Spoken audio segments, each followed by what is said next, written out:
across the south.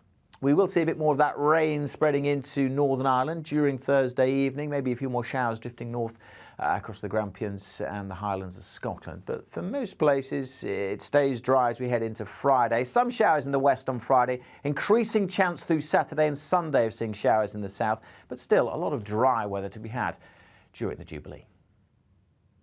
On radio, they call it the drive time slot, 4 p.m. until 6 p.m.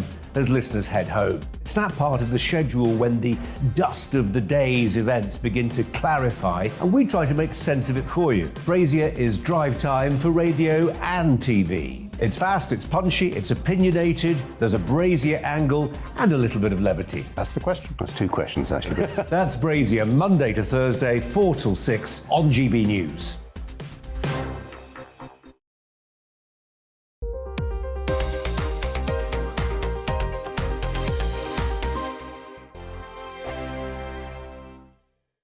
We are GB News. We're right across this great nation. On TV. On radio, on digital. Absolutely everywhere. We don't talk down to you. We embrace all voices. With honest and civilised conversation. We're not part of the establishment. We're one of you. And we're only getting started. Join us on GB News, The People's Channel. Britain's news channel. Every morning from 6 o'clock, we'll wake you up with GB News Breakfast with all the stories you didn't know from the night before. So whether it's serious news, entertainment, or your own views from all over our great nation, we're here to kick off your day with a smile. The national media should be reflecting and reporting what's happening here. You will notice the northwestern accents. Whether you're with us on TV, radio, or online, every morning, it's breakfast from 6 a.m. Hope you can join us. Join us for Ministry of Offence, the comedy panel show that's just like the news, in that the left fights the right and it doesn't really seem to matter who wins. We cover the big stories. It was in fact a troop of baboons and not angry vegans. I like that. And the really important stories. Fat naked cow gets stuck in swimming pool. It's a headline in a lot of local newspapers. Yeah. We're on the same team, Nick. Yeah, but I'm just helping you. Join us for Ministry of Offence, Saturday nights, 8 o'clock on GB News. I'm Dan Wootton. Join me Monday to Thursday from 9 to 11 for the feistiest and most fun news debate on TV, where free speech reigns. I'll bring you a sharp take on the day's biggest stories, bombshell newsmaker interviews, and A-list guests. And I guarantee you, no spin, no bias, no censorship, and no reason to go to bed. That's Dan Wootton tonight, Monday to Thursdays from 9 on GB News.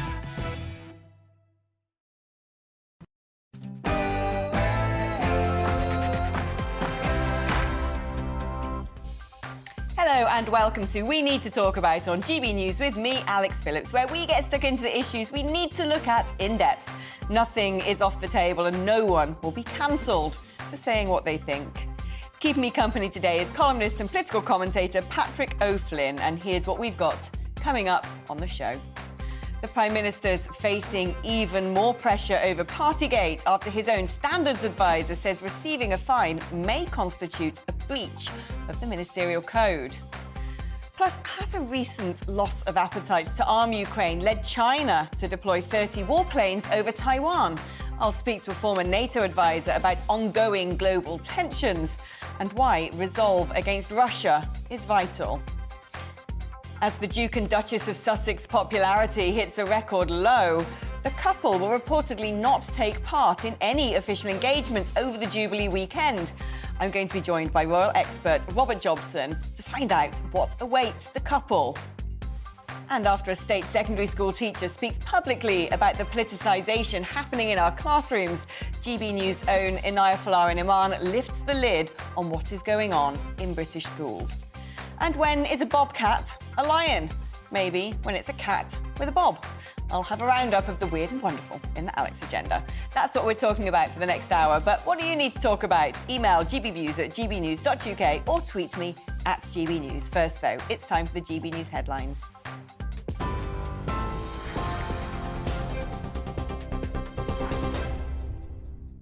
A very good afternoon. It's just 1 minute past 2. I'm Rosie Wright, keeping you up to date on GB News. Now, the Deputy Prime Minister, Dominic Raab, has told us that Boris Johnson won't be facing a leadership challenge. The Prime Minister has been criticised by his ethics advisor, who says Boris Johnson's police fine may have breached the ministerial code. That's often something politicians would resign over. Well, the ethics advisor, Lord Geit, questioned the Prime Minister's willingness to take responsibility for his own conduct. The Deputy Prime Minister has defended Boris Johnson, telling GB News not every breach of law amounts to a breach of the ministerial code. It's only Graham Brady, the chair of the 1922 committee, that will know, but I'm confident that the overwhelming majority of MPs that I talk to want to see us focused on the job at hand, the cost of living, the situation in Ukraine, the crime-fighting agenda, the skills agenda, and so I think it's very unlikely we'll see a leadership challenge.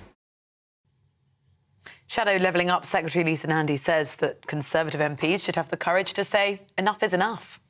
This is just a damning indictment of the Prime Minister's leadership, that successive ethics advisers just feel that they can't trust the integrity of the Prime Minister. This is a government that is rotten to the core, but the rot starts from the top.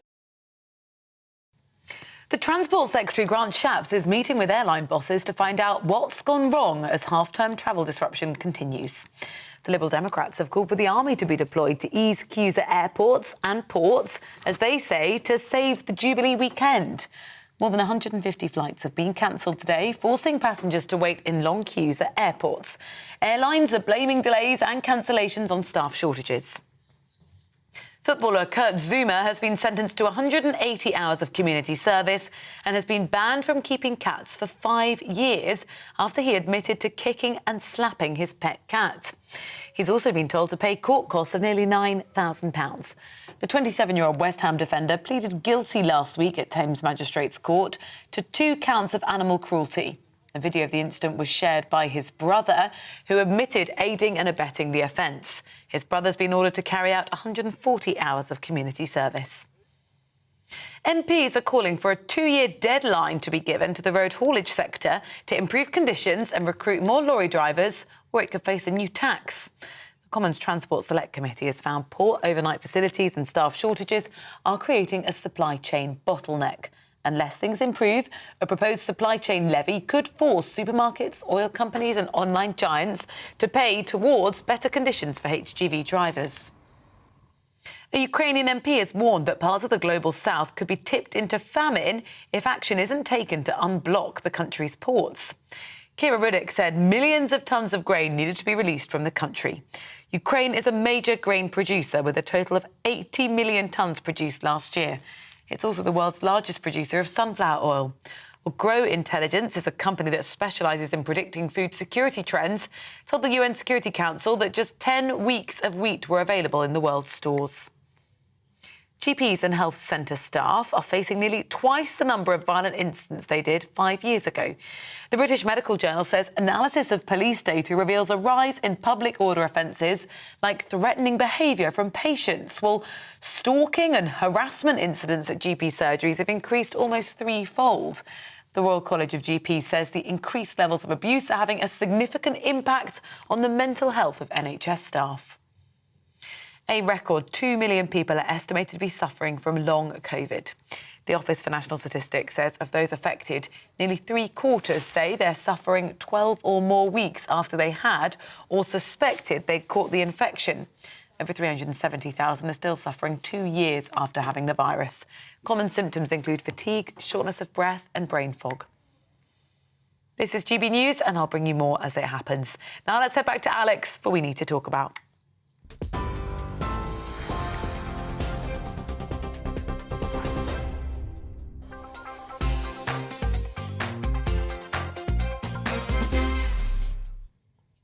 Well, it's taken a while, hasn't it? But if reports are to be believed, the Tories are finally turning.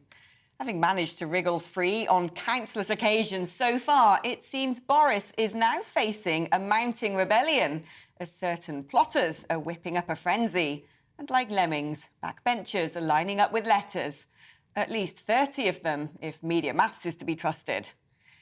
Has the aftermath of Sue Gray's excoriating write-up seen a tidal wave of letters from constituents land in MPs' inboxes? Probably. Is the ugly cost of living crisis being underpinned by policies many in the party find deeply unconservative? Indubitably. Are leadership campaigns being feverishly construed in private dining rooms after hours? Oh, of that you can be certain. But the thing about Boris is that time and again, the universe seems to be on his side. And even if the threshold at the 1922 committee is reached and a no-confidence vote is triggered, what's the betting? Something else will transpire at exactly the right time to save his skin. A betting man would put odds on it.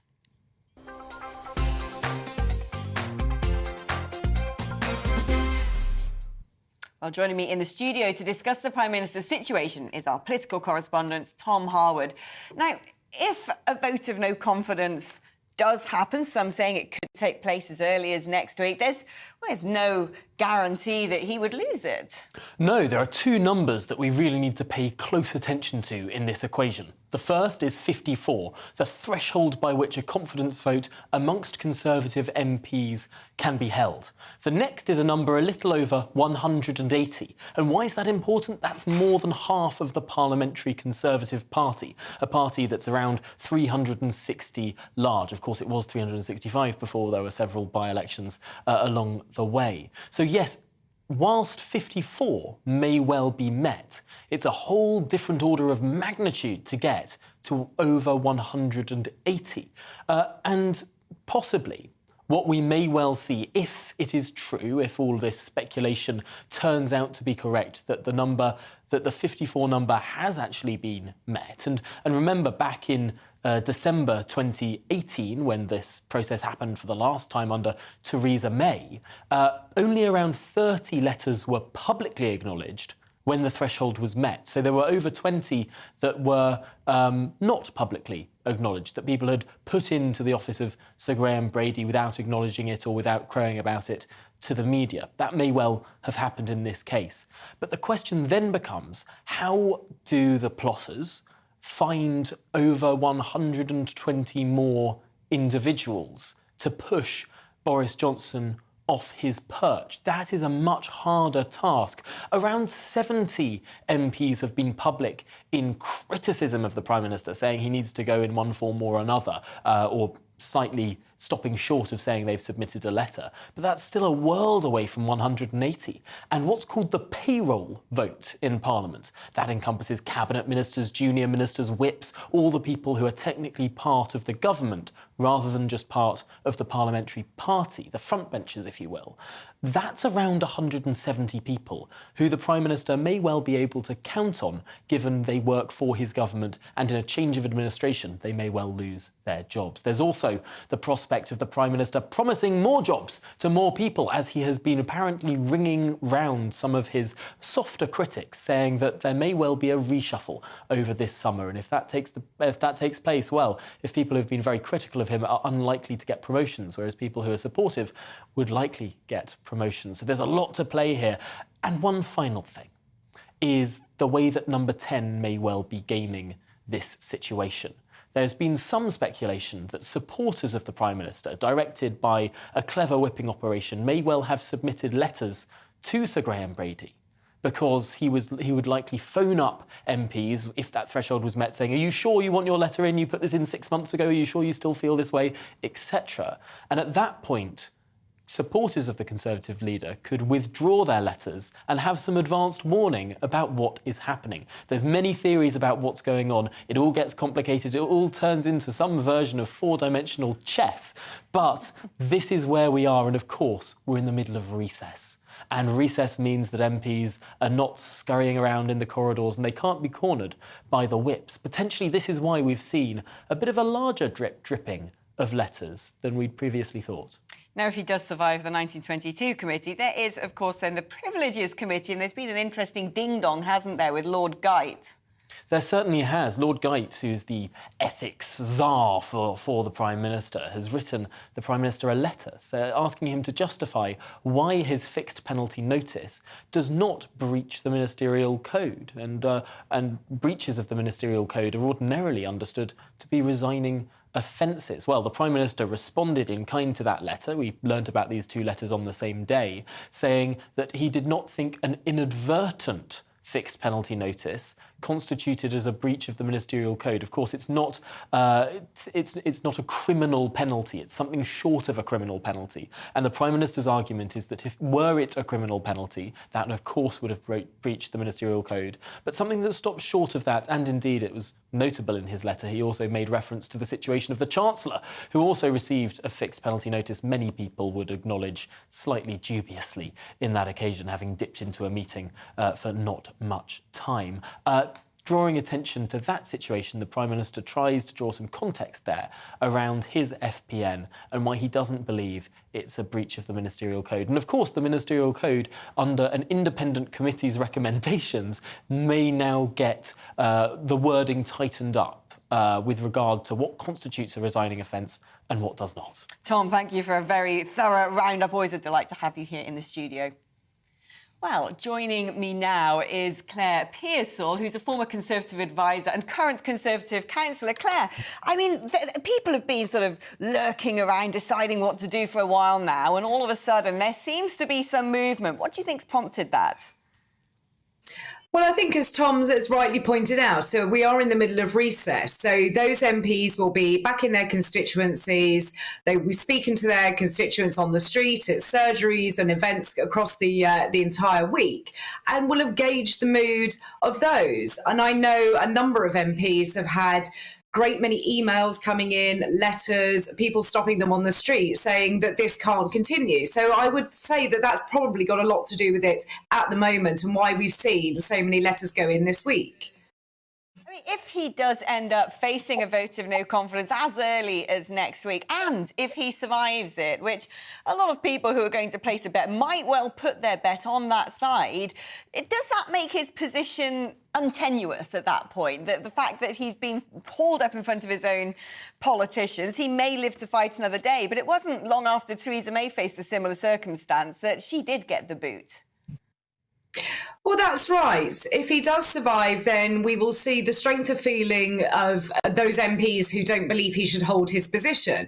And it is splitting the party into many, many fragments. He seems to have upset everybody across the board. You can't look and say it's a particular intake or it's a particular wing of the party. It appears to be pretty much everybody has some distrust in the Prime Minister. So he may well escape going through the vote of no confidence. But then there is the Privileges Committee coming up, which is a wholly different ballgame, because if he is found to have misled Parliament, then that really is a resigning offence.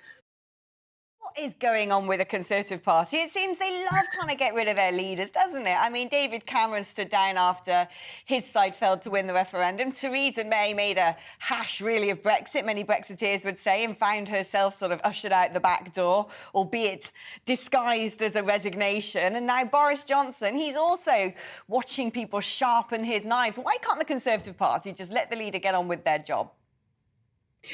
I think the Conservative Party take a really quite brutal look. We as a party like to win. And the relationship with Boris Johnson as Prime Minister has been a transactional one.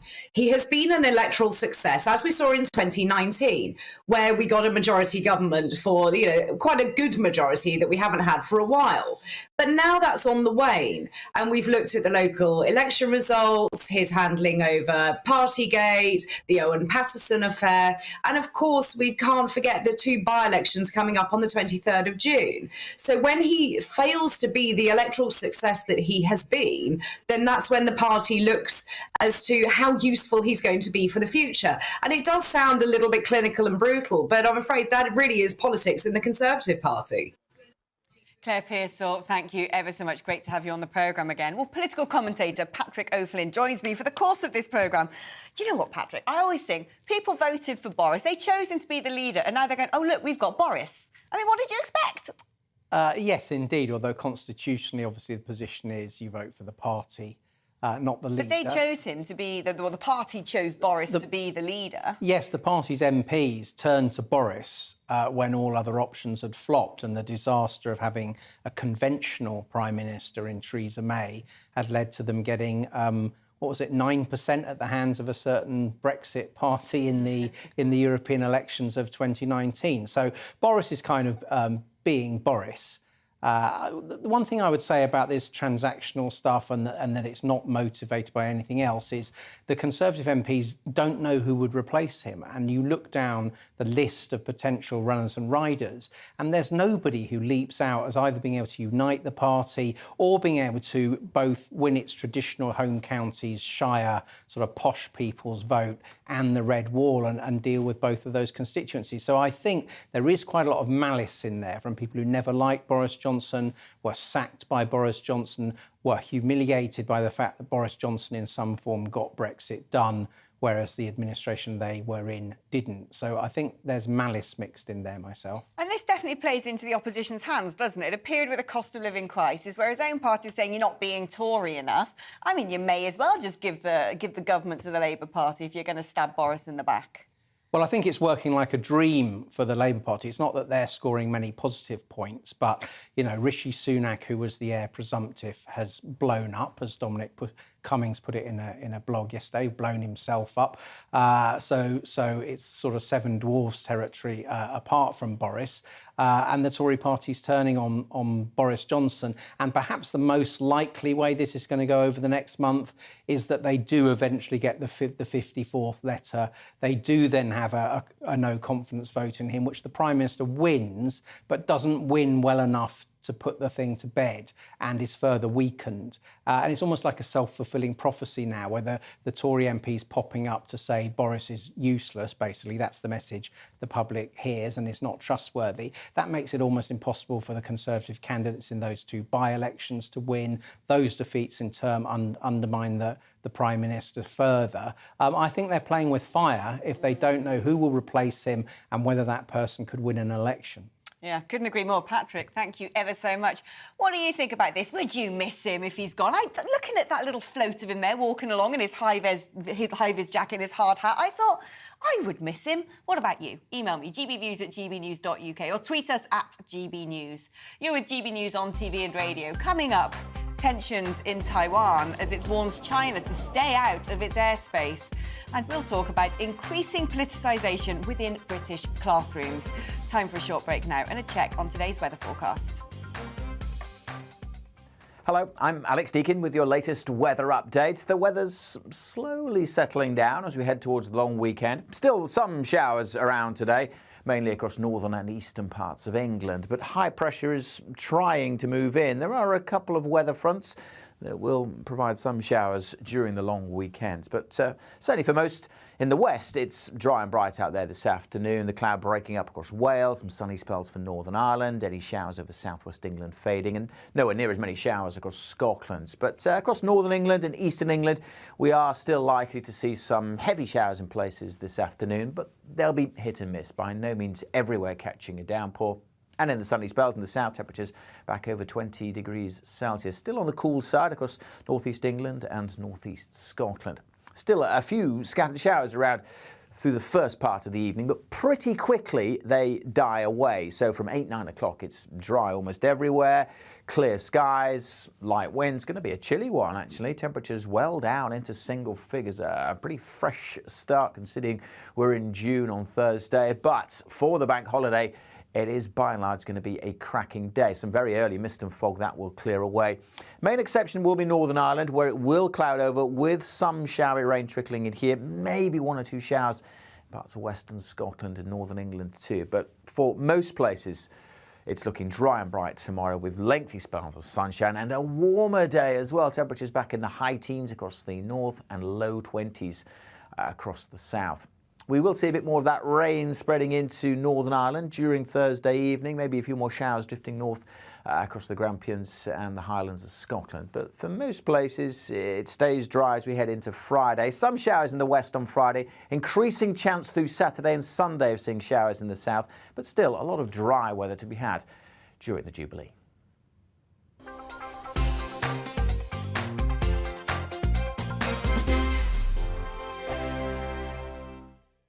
We are GB News. We're right across this great nation. On TV, on radio, on digital. Absolutely everywhere. We don't talk down to you. We embrace all voices. with honest and civilised conversation. We're not part of the establishment. We're one of you. And we're only getting started. Join us on GB News, the People's Channel, Britain's news channel. Every morning from 6 o'clock, we'll wake you up with GB News Breakfast with all the stories you didn't know from the night before. So whether it's serious news, entertainment, or your own views from all over our great nation, we're here to kick off your day with a smile. And the national media should be reflecting and reporting what's happening here. You will notice the northwestern accents. Whether you're with us on TV, radio, or online, every morning, it's breakfast from 6 a.m. Hope you can join us. Join us for Ministry of Offence, the comedy panel show that's just like the news, in that the left fights the right and it doesn't really seem to matter who wins. We cover the big stories. It was in fact a troop of baboons and not angry vegans. I like that. And the really important stories. Fat naked cow gets stuck in swimming pool. It's a headline in a lot of local newspapers. Yeah. We're on the same team, Nick. Yeah, but I'm just helping you. Join us for Ministry of Offence, Saturday nights, 8 o'clock on GB News. I'm Dan Wootton. Join me Monday to Thursday from 9 to 11 for the feistiest and most fun news debate on TV, where free speech reigns. I'll bring you a sharp take on the day's biggest stories, bombshell newsmaker interviews, and A-list guests.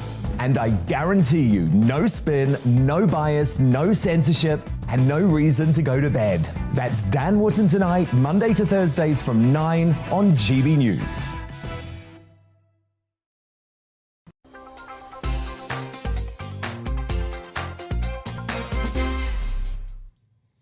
Complacency is a dangerous thing in war. With a recent loss of appetite among some Western leaders to continue to arm Ukraine, many perhaps calculating that it is in their own country's interests to cautiously capitulate to Vladimir Putin in a conflict, creating havoc in energy markets and with food supplies, with wheat, a modern-day weapon of war. But a bit of resolve has returned in the nick of time. Putin knows exactly what he's doing. In one move, blocking and looting grain supplies to further flame the cost of living crisis engulfing the world. And in another, threatening nuclear apocalypse to any country that intervenes in his invasion, conducting menacing drills, while America changes its mind about initially refusing to send long-range advanced rockets, and Germany finally agrees to deliver air defence and radar systems, having been widely criticised for failing to back words with actions. Talks of ceasefires have temporarily ceased, with perhaps a poignant realisation that if Putin is allowed to keep what he has already stolen, what would stop him or others doing the same again? Putin's pundits have warned World War III is already here. And perhaps on some level, they are right. As China taunts Taiwan and Russia deliberately plunges the entire globe into economic misery to get what he wants, playing chicken with the entire planet. Well, research professor at the London School of Economics, former advisor to the MOD, NATO and the UN, Gwydion Prince joins me now. Gwydion, fantastic to have you back on. I was ruminating on all of this the other day, thinking I haven't spoken about Ukraine for a while, and there's been a lot of conversation about the likes of Olaf Scholz and Emmanuel Macron beginning to lean towards appeasement of Putin. Then I read the headline about China buzzing the airspace of Taiwan. And I thought, really, this is not the time to lose our resolve. What's your position? Well, there's been no great change with regard to Mr. Macron or possibly Mr. Scholz, although that's more difficult to read because Germany does regular gymnastics with its foreign policy. They have been on the appeasement side of this right since the beginning. And as we now know, they were supplying arms to the Russians during the period after they had illegally taken Crimea. But how do I see this whole picture? Well, I liked very much your way of introducing it, Alex, because you need to link together both the grain threat and this sending of aeroplanes to Taiwan. I see all of these as signs, paradoxically, signs of weakness, both in Russia and in China. And in what sense are these signs of weakness? Because it seems to me that China is emboldened once again, perhaps seeing that the West has been a little complacent of late in really taking the fight to Russia, indirectly, of course, by arming Ukraine. Would that not make Beijing think that, well, let's test their resolve and see what they do and how they react to us going after what we want? In the 5th century BC, when the Chinese were having what they called the era of the warring states, there was a very famous document called the 36 Stratagems published. And number 26 stratagem says, point at the mulberry bush to curse the locust tree. And that's exactly what the West's been doing in the eyes of Xi Jinping. What it means is that the war in Ukraine and the strength of NATO and the resolve with which we have come in behind, albeit late in the day, come in behind the Ukrainians, has been a great shock to Xi Jinping and the Chinese, because they've seen that there is a willingness now to stand up in the free world. And of course, just in the last few days, Mr. Biden has perhaps rather, in his homely way, rather overstated the case when he said off script that, of course, we would defend Taiwan. Well, of course, we would defend Taiwan. It's just that we don't normally talk about it. But the Chinese are very vulnerable to us. They have been very impressed by the way that we have created the economy of Russia, albeit that it's very much smaller than theirs. And about a month ago, 6 weeks ago, there was a very interesting paper came from China by a gentleman called Mr. Hu Wei, who's quite senior in the Shanghai Party, a realist paper saying, if Mr. Putin had won in the first 3 or 4 days, then of course we would have embraced him as per the eternal friendship treaty that was agreed at the Olympics between Putin and Xi Jinping. But he didn't win. And so therefore, what is it in China's best interest to do? Maybe it is to actually now distance ourselves from him, and particularly now that he is clearly weakening in every way, including probably in his own health, to consider the possibility of swapping sides. But Mr. Putin is weakening. Please don't take what's happening in the Donbass and the obvious success, limited as it is, that the Russians are having around Severodinsk as being a sign that he is about to win a war. Winning a battle is not the same as winning a war. The Russians are chronically weakened. And so therefore I see broadening the battle out, as it were, to trying to pull in the Chinese by sending these aeroplanes to join them to fly around Taiwan. And perhaps much more significantly, the attempt to threaten grain exports. These are signs of weakness, not of strength. And we need to respond in a firm way, as you said. Colonel Richard Kemp, you may perhaps have seen, former NATO commander and a member of COBRA, wrote a very good piece a couple of days ago saying that this is the moment now for a Western naval task force firmly to go into the Black Sea to escort the grain cargoes out, so that this blackmailing from the Royal Navy, I believe, has suggested they would do. Gwydion, I'm going to have to stop you there. We're fast running out of time. Fantastic to have you on the programme again. Let's catch up again soon. Always a brain I like to delve into when it comes to geopolitical issues. Gwydion Prince, now political commentator Patrick O'Flynn, is still with me. I mean, this story is going to keep going on and on and on. It seems like this war's going to drag on and on and on. And some might say that some of the leaders on the continent are just dealing in real politics here and saying, how can we continue to deal with the food crisis, the energy crisis, if Russia's not going to back down, if Ukraine are not going to cede territory? Where does that leave us? Well, look, I think the war has been a geopolitical disaster for Russia, and I'm reassured looking at a Chinese perspective about that. And as Gwydion was saying, NATO has come together more impressively than most people would have thought it would have done. Putin's already lost his big Ukraine war, which was total invasion. And has suffered disastrous losses. Has he got the military capacity to chew off a bit of the southeast? He probably has. Can he hold it? He probably can't. So actually, from the Chinese-Taiwan perspective, logically speaking, you would think the Chinese will be put off any big invasion or annexing in that regard. As regards Macron and Germany as well, do they really mean it in terms of standing up to Putin?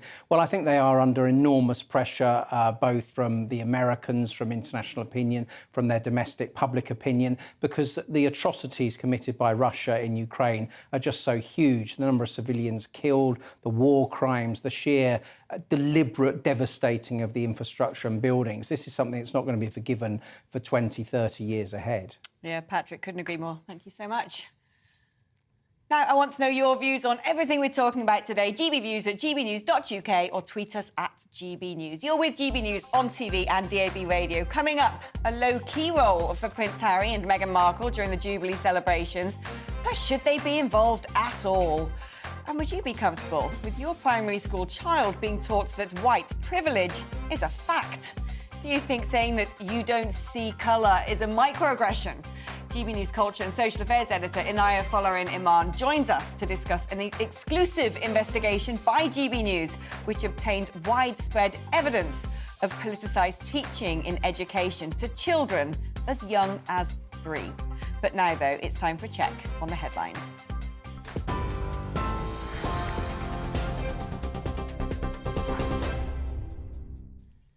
A very good afternoon to you. It's 2:33. I'm Rosie Wright, keeping you up to date on GB News.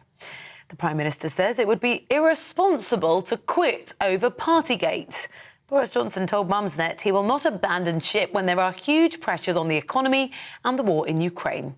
Well, it's after his own ethics advisor, Lord Geitz, suggested that the Prime Minister's fine over lockdown breaches may have broken the ministerial code. That is something that the Prime Minister disputes. More than 150 flights have been cancelled today, forcing passengers to wait in long queues at airports. The Liberal Democrats have called for the army to be deployed to ease queues at airports and ports to, as they say, save the Jubilee weekend. The Transport Secretary, Grant Shapps, is meeting with airline bosses today to find out what's gone wrong. Footballer Kurt Zouma has been ordered to carry out 180 hours of community service and has been banned from keeping cats for 5 years after he admitted to kicking and slapping his pet cat in a video. He's also been told to pay court costs of nearly £9,000. The 27-year-old West Ham defender pleaded guilty last week at Thames Magistrates Court to 2 counts of animal cruelty. Union leaders are calling for urgent talks with the Mayor of London to try to stop a 24-hour tube strike on Monday after the Jubilee weekend. Members of the Rail, Maritime and Transport Union are protesting over job cuts and pensions. A Ukrainian MP has warned parts of the global south could be tipped into famine if action isn't taken to unblock the country's ports. Kira Rudik says millions of tons of grain need to be released from the country. Grow Intelligence, a company that specialises in predicting food security trends, told the UN Security Council that just 10 weeks of wheat were available in the world's stores. We're on your TV, online and DAB+ radio. This is GB News. Shortly, we'll be back to Alex for We Need to Talk About.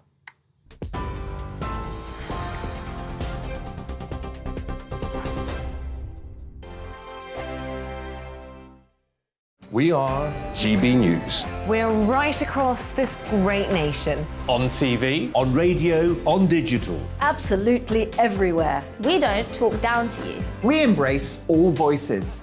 With honest and civilised conversation. We're not part of the establishment. We're one of you. And we're only getting started. Join us on GB News, the People's Channel. Britain's news channel.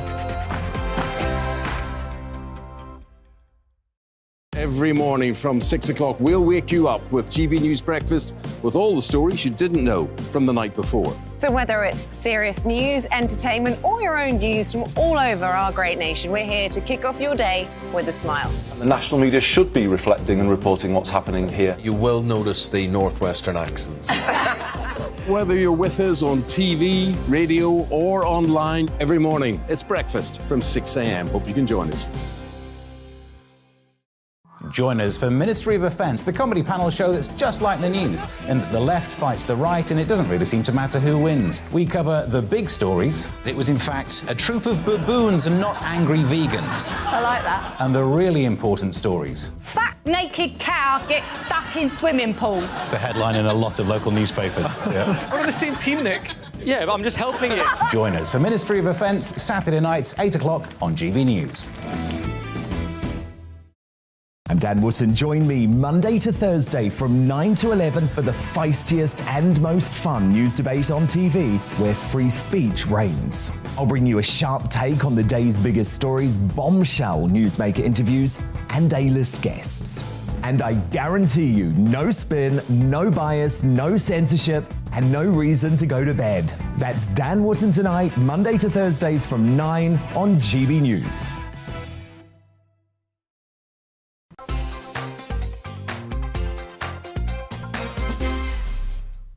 As much as columnists call on Harry and Meghan to not dominate the Queen's Jubilee, they will. Because the same people know that when the Duke and Duchess of Montecito land, the clickbait hits its peak and their workload will triple. The delightful duo also know that their relevance and earning potential is directly connected to that of the Windsors, and so have allegedly extended their lease on Frogmore Cottage in a sign that even if the Netflix film crew following them around for their At Home with the Sussexes docudrama are banned from the Buckingham Palace balcony, they'll get far more bang for their buck filming both sides of the Atlantic. Well, royal commentator and author Robert Jobson joins me now in the studio. Fantastic to have you here. I mean, everyone keeps saying, oh, the Jubilee can't be all about Harry and Meghan, so we'll stop banging on about them then. It's going to be, isn't it? Oh, I think some people think it's going to be about Harry and Meghan, maybe Harry and Meghan themselves, but I think that it's about the Queen, it's about 70 years service, and I think that really that's what we should be celebrating. The Harry and Meghan show is a sort of Kardashian side show that we shouldn't really be giving too much track to. I actually think when they fly in today, there's going to be the red tops are going to go bananas about them, but I don't think that all the other papers will. Now, is it true that Buckingham Palace have made moves to sort of extricate them from a lot of the official proceedings? I don't think it's Buckingham Palace. I think that the family themselves realise there's a public side, there's a private side, and I think that it's important that the Queen's public appearances are the focus of attention. If you focus on Harry and Meghan and all that sort of nonsense that goes along with them, then I think it's just going to spoil the show. Yeah, well, I couldn't agree more. Now, someone else who risks spoiling the show, of course, is Prince Andrew, and interesting comments today from the Archbishop of Canterbury, that's it. Name almost escaped me there. Justin Welby. Almost suggesting he should be brought back in from the cold and forgiven. Well, I think he wasn't quite saying that. I think what he was trying to say is that we live in a very harsh world. We live in a world where forgiveness is not something that's trips off the tongue, and we should be more forgiving. But what's interesting to me is that nothing has been proven against Prince Andrew. Nothing at all. It was a deal out of court, and therefore, why is he asking for forgiveness? Is he helping Prince Andrew get over something? I don't know. It seems an odd thing for him to say, because Prince Andrew, as far as the public are concerned, there was no evidence against him. Now, how is our Queen doing? We know she had a bit of a rest at Balmoral, a bit of a hairy flight back to the UK, and again, some good headline-grabbing moments there, suggesting she was caught in a thunderstorm. She up for the next 4 days? Yeah, the Queen's always ready for what's expected of her. She will... Look, she can't do all 4 days. She's 96. I mean, you know, how many 96-year-olds would do what she does? She's known as reader number one in Whitehall. She looks over all of those documents. She's there as the buffer, if you like, to our headstrong Prime Minister. She's somebody who I think has always been constant, steadfast. And when she's expected to show up and do the job that she's got to do, she does it. Now, I think she'll be at the Thanksgiving service because that's very important at St Paul's Cathedral. There, you're going to have the family there. You're going to have Andrew there. You're going to have Meghan and Harry there, and all the wider family too. She'll be ably supported by the Prince of Wales. Will she be? She'll be on the balcony, I'm sure, for the at least once. Well, she won't go to the Derby. I think that's been reported in the papers. Sunday Times wrote that, I think. But I think the others, she'll be there. There's some contingency plans for the pageant that should be in the royal box, but we'll have to wait and see on that. I'm sure she'll be on the balcony. I'm sure she'll be watching the RAF fly over. And in terms of the next 4 days, I mean, there's a heck of a lot planned, isn't there? I feel a bit disappointed when I see people going off on their foreign holidays and not staying at home to celebrate. What are you doing? Working every hour that making hay while the sun shines. No, I'm working for American television and Australian TV, and of course GB News whenever they want me, and anybody else really. I'm called Tom Compley at all. Now, we are sort of at the point, I think, of looking at the last 70 years and celebrating the second Elizabethan era, and with a cautious eye and rather a sad point, it's like looking ahead at what is to come. And it seems to me that the royal family have been on a real push, haven't they, lately, to get out and about around the Commonwealth, to reaffirm their status in some of our former territories. And yet we hear today that Australia is appointing a minister for the Republic to potentially push for a referendum again. Labour will do that. I mean, it's the new Labour government in Australia, and under Scott Morrison, it really wasn't on the agenda. It will be on the agenda in the first term in Australia. But as Australia changes their prime ministers, like, you know, we have hot dinners, who knows what the agenda will be next. But clearly that's going to be on Labour's agenda. I think they've got a lot more important issues to deal with than changing their constitution, which I don't think they'll get round to doing. It's actually Canada pretty safe as houses. I think the Caribbean, with all those Commonwealth realms, yeah, they're going that way because they're more intrinsically linked now to America. And the only one that could go, actually, with their system is probably New Zealand is one that could flip. But I don't think it'll happen. I think that, you know, we're looking ahead now to a positive time for the royal family. Her Majesty has been on the throne over 70 years. We lost Prince Philip. We've got Prince Charles, who I'm a great admirer of. And I'm sure a lot of people realise that he's not just been waiting around doing the job. He's shown great leadership in his time. And since 2016, it's always been like a quasi-king, a dual monarchy in the way that he's been operating around the world. Personally, I think if you look forward, you know, he's not going to reign forever. I mean, he's 73 now. So, you know, you've got Kate and William, and they're very, very popular. They may not be as popular in America, where the Sussexes are more popular. But, you know, then again, you know, the world is very woke in California. Oh, isn't it just? So, Patrick, have you got the bunting up? Are you sticking around to raise a glass? We have bunting, which is going up on Thursday afternoon. Yes, bunting all year round, isn't it? Oh, yeah. So I'm looking forward to it, and I agree with you. This is the best place to be for a fabulous occasion. Yeah, look, I've basically got bunting as a backdrop. It's a very odd bunting, though, isn't it? It's like, it's not a Union Jack. I mean, pretty soon Scotland, the blue will have to come out soon, the way that Scotland's going, isn't it? No, we're still waiting for that. That's been predicted for well, years. next year, yellow. They're not going to win that referendum. I don't believe it for 2 minutes. I don't think there's the appetite for it. Really? Yeah. Yeah, well, it was predicted that Brexit would mean the inevitable breakup of the United Kingdom. It hasn't happened, and the polls in Scotland are right back to square one from the 2014 result. Like, we segued into some random things there, but guys, it's been great talking to you. I loved it when you talking about the Kardashians flying over. I never said that, did I? Well, no, of course you didn't mean to. I never said that. That'll be quoted everywhere now. I've called the Sussexes Kardashians. Well, you have now. I have now. Culture with a K is what I call it. Patrick, Robert, thank you ever so much. Now, when it comes to classroom necessities, most educators point to the so-called 3 Rs: writing, reading and arithmetic. Well, now it seems it's 4, with racism also often at the top of the agenda. A GBNews special investigation reveals quite how politicised our classrooms have become, from decolonising the curriculum to teaching primary school kids that white privilege is a fact. GBNews culture and social affairs editor Inaya Falarin Iman joins me now. Inaya, fascinating report. I mean, it's something I don't have children. I'm worried about it. What is going on in our schools? Yeah, so following the tragic death of George Floyd, race became a very heated topic of political conversation, and education became a focal point. And as you rightfully mentioned, the decolonising, so-called, of the curriculum became an issue about how British colonial history is taught in schools. And since then, there's been a lot of concern, particularly by parents and some teachers also, about how this race fixation really within society is really impacting children. So in late 2020, Kemi Badenoch, the Equalities Minister, made an intervention in the House of Commons saying teaching white privilege as a fact to children was illegal. And also, this year in February 2022, we've had Nadine Zahawi, the Education Secretary, also issue guidance about politicised teaching.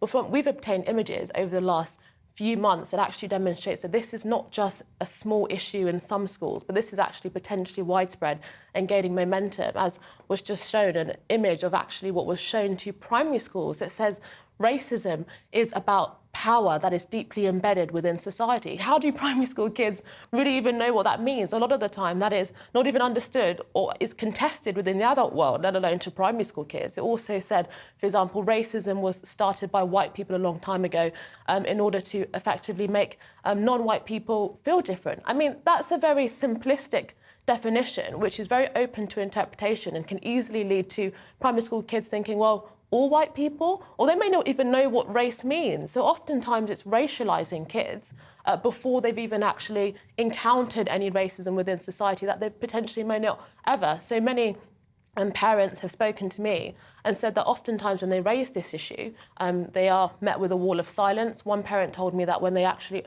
asked about some of the materials, they got a reply from the school saying, so you don't believe in equality then?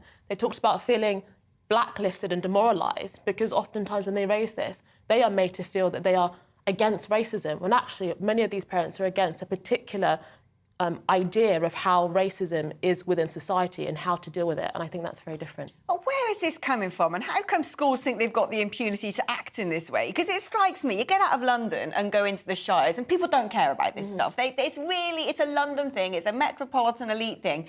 So what on earth are schools doing, breaking the law and then saying to parents, you can't question us? How do they get the audacity to do that? And who's behind this? Well, it seems to be coming from a whole range of directions. Some of the teachers we spoke to says that the culture is changing very fast and there is this kind of cultural pressure, often external, to just do something. And many teachers, they're not familiar with conversations about racism, and so they don't question the assumptions and implications about many of the materials that they bring in. So many of them just don't know and just want to do a good thing. But then there's others that are very activist-oriented, whether that's in the National Education Union, but also within teaching themselves, who often utilise this as an opportunity to teach what their view is about racism. And I think this whole idea about what education's meant to be about, transmitting knowledge from one generation to another, doing it in an impartial way. We all have biases, but recognising that you present a range of different views is what I think is increasingly being lost, according to many of the teachers and campaigners we spoke to.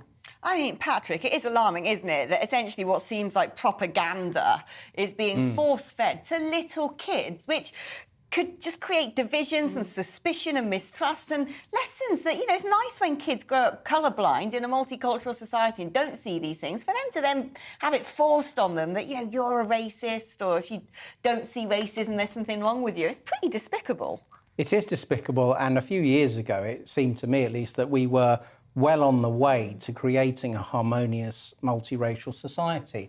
And with this BLM agenda, mainly imported from America. It's almost like a form of intellectual American imperialism that it comes over here. George Floyd died in a different country with a different racial history. To transplant it whole over here through our cultural institutions, footballers taking a knee, fans who didn't like that basically told that means you're racist. This racial identity being hyped up in schools, is causing mistrust. It's leading people to think that they must live in a very racist society, and all the prevailing research really points to Britain being one of the least racist societies in the world. So everything's being put back. And I think Inaya is bang on that you have a group of teachers who are left activists who believe this stuff. And then you have probably a much larger group who are just terrified of being cancelled and getting accused and saying the wrong thing, quote, the wrong thing. And so at the moment, Kemi Badenoch is fighting a great fight from the heart of government. Yes, she needs more support from the Prime Minister, because this needs a really determined effort to get a grip on. No, I agree. More leadership from the top. Inaya, we're blessed to have you. I'm telling you, keeping your finger on the pulse of these things. Thank you so much for coming in the studio and discussing your investigation. And Patrick, wise comments as always. Well, I won't be off to Bucky Pals for the Di Dubes to Moz. I'll be here in the GB News Palace, toiling away to keep you entertained with a right royal quiz and a load of trivia you didn't even realise you needed to know. But you really do. So do tune in for some majestic broadcasting. But for now, let's have a bit of this.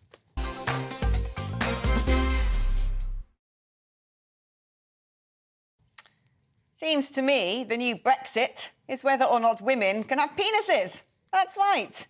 What to anyone sane is a debate worthy of a flat earther has become a badge of honour for self-titled progressives and ghoulish for everyone else. Oh, they've all been queuing up to throw in their two-bit lately on whether or not someone with a two-bit can call themselves a woman. Stella Creasy, Annalise Dodds, Dominic Raab. When it comes to trans women, you're either a leaver or a Remainer. So we shouldn't also be surprised that one of the students heckling Nadeem Zahawi at Warwick University last week on trans rights was none other than Yvette Cooper's son, who strongly believes women can have Ed balls. Now, is it Boris? Is it Joe Exotic? Is it Michael Fabricat? No, it's Hang the Lion, there he is, whose mane has become a mullet in the face of grueling humidity in Guangzhou Zoo. Oh, we've all been there, Hang. But I suspect this isn't nature's magic at work. Anyone with blonde locks knows humidity equals frizz, rather than a neatly cropped bob worthy of Ringo Starr in the 60s. I'd be lying if I said I didn't want to pay him a visit armed with Panther 10. That's supposed to be Pan 10, but reads better than it sounds. So he can look head and shoulders above the rest of the pack again. Patrick, I didn't give you much to work with there. You can enter the trans debate or the lion with a mullet. Take your pick. Well, I think it's going to have to be the trans. And my angle would be I'm slightly fed up, oddly, with the Conservatives now using trans and this issue about women with penises as a gimmick and thinking, oh, we're in trouble in the polls. All we need to say is that a woman can't have a penis and everyone will vote for us again. Well, I remember Boris Johnson got his Equalities Minister, Penny Mordaunt, to stand up in the Commons and say trans men are men and trans women are women. And there's still legislative stuff that the Prime Minister should be doing to protect women's spaces that he's not doing. So I think, again, he's trying to have his cake and eat it. So if the Conservatives really are the party that's standing up for women's rights and women's protected spaces, let's see a bit more from them as well. It's become too easy for them to ridicule Labour, albeit Labour thoroughly deserves to be ridiculed, and most of us know we could never vote for someone who denies the basic facts of biology in that way. But the Tories, a bit complacent. Let's see some action. We were talking earlier about racism being thrust upon kids at school. It strikes me that this trans stuff is equally being taught to kids in class, and they're essentially being groomed online, encouraged to question their gender, their sex. You've got a massive spike now in young girls turning up for medical treatment and intervention when it's predominantly young boys who tend to question their gender a lot more. This is a public health crisis, isn't it? It is. I'm personally very worried about the pressure on adolescent girls who may not conform to the traditional stereotypical, Barbie-esque notions of what a popular girl is at school. They may be a bit tomboyish. They may turn out in due course to be gay, but there's surely many different ways of legitimately being a woman, and just because you don't fit whatever the stereotypical notion is, doesn't mean you're trapped in the wrong body and you have to have surgical intervention. So I fear that in 10 years or so time, almost everyone in society will wake up and think, what on earth happened there? And you'll have thousands of people who underwent drastic surgical procedures who now think of themselves as being groomed to go down that path. Yeah, it's harrowing. Patrick, thank you. Loved having your company today. We'll see you again very soon. Well, that's almost it from me. Coming up, it's the briefing with Darren McCaffrey, who's not in the studio, but he's out and about. Daz, where are you? What's on today's show? Well, good afternoon, Alex. I am in wonderful Wakefield this afternoon. There's a by-election due here in a couple of weeks' time. Some big figures from the Labour and Conservative Party have been out and about today, including Lisa Nandy from Labour and the Chancellor Rishi Sunak. So I'll be getting the political view here, testing the temperature about how voters might vote on June 23rd. Also coming up, we'll be talking about Lord Geit and the trouble that Boris Johnson finds himself in. He is saying it would be irresponsible to resign. We'll be in Northern Ireland too, and Gloria Di Piero has a special report as she returns home to find out what politics and politicians think about their old red wall. That and much more in just a couple of minutes, Alex. Well, lots coming up, so stay tuned and join me again for tomorrow on GB News, same time, same place. It's all going to be very Jubilee-centric. We'll try and cheer things up. I'll be a little bit less caustic and a little bit more merry. How's about that? First of all, though, it's time for the weather forecast. And if it's raining, you know where to be. Bye-bye. Hello, Alex Deakin here with your latest weather outlook. As we go into the long weekend, the weather gets more complicated, but for most places, tomorrow is going to be a fine day. A bit of a chilly start and then plenty of sunshine. The main exception to that will be Northern Ireland. This set of weather fronts just drifting southwards, interrupting the area of high pressure that is, as I say, bringing most of us a fine day, but it will bring more cloud to Northern Ireland tomorrow. Still this evening, a few heavy showers around over northern and eastern parts of England, but they're fading pretty rapidly, so generally it's a dry night, a clear night. Might turn a little misty, one or two fog patches over eastern parts of England. Certainly it's turning chilly. Temperatures again down into single figures, and again parts of Scotland not far off freezing. So a chilly start to the bank holiday. Any mist and fog will clear very quickly in the morning, and then basically blue skies for most of England, Wales and much of Scotland. But there's that weather front introducing the cloud for Northern Ireland. Rain creeping in from the west. A few showers are possible over parts of Scotland, Northern England, but very hit and miss. Most places will be dry and fine and quite a bit warmer than it has been. Temperatures widely in the south up to 20 degrees or a little higher. Through Thursday evening, we will see a bit more of that rain pushing into Northern Ireland, maybe a few more showers over northern Scotland, and then overnight, increasing chance of a bit more cloud coming in through the Irish Sea and bringing a few more showers here and there for Friday. So Friday looks like being fairly cloudy for Wales, northwest England, southwest England, and a few showers scattered about, maybe for Northern Ireland too. But again, many central and eastern parts on Friday also set fair, dry and fine, and with some sunshine and fairly light winds. There will be a bit of a breeze picking up along some of these North Sea coasts, making it feel a little cooler here, but inland temperatures again up over 20 Celsius. As we go towards Saturday and Sunday though, increasing chance of cloud and some showers across the south. Bye for now.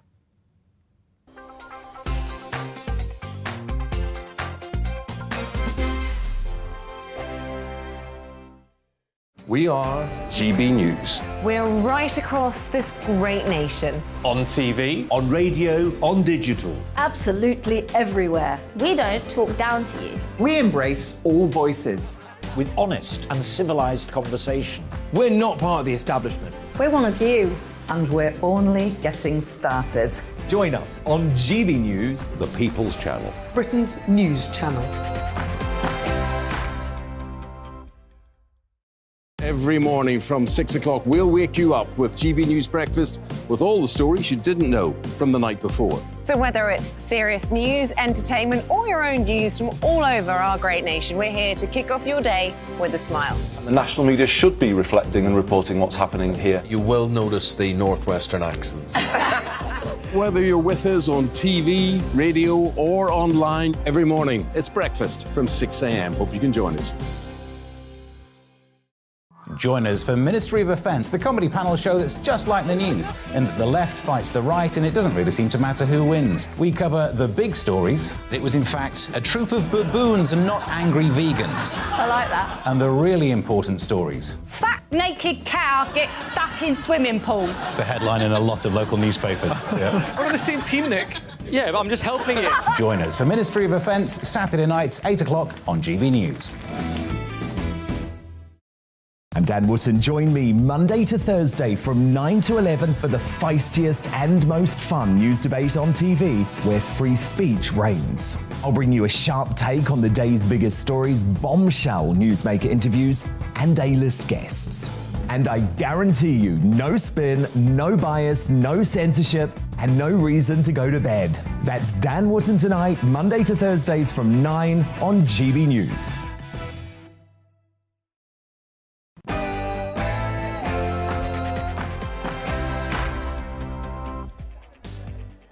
Very good afternoon and welcome to the briefing PM, an hour of the latest political news, debate and analysis here on GB News. I'm live in wonderful Wakefield this afternoon, and coming up between now